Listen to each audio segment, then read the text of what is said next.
突然有点紧张，可能是因为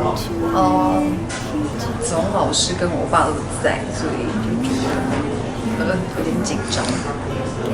我对我今天的期许就是，不管多感动，都不准掉眼泪，因为怕我妆容不好看。但好像越是这样讲越会吼，怎么办啊？今天这一套衣服使出来的杂录音的专辑，是我的老板买给我的生日礼物，所以我想特别在这一天穿它，就觉得特别有意义。因为我的笑面是我的苦强，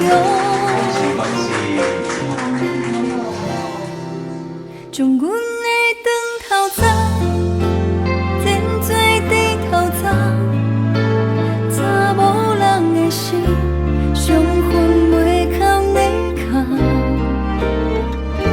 少年时光甲这好美丽梦。拄则来我甲咱所以老板我甲讲，我钱仔交你，我足放心的。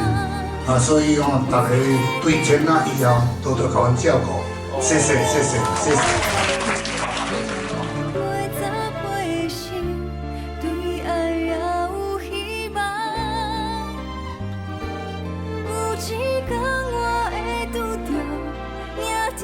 我觉得今天很有意思，光听茜娜唱歌，我觉得似乎不需要再看左上角的歌词，因为你就反而直接进入到她歌中的画面。茜娜的声音真的是穿透性很强，因为我一直很喜欢你的声音，你的甜里面带着倔强，我觉得你可以达到这个力度跟那个细腻，我觉得这个是女歌手非常非常少见的。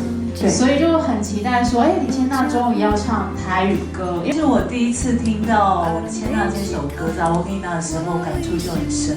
就是走路走到一半，你会停下来，忍不住说不行，我一定要这首歌就是他陪着我走回家。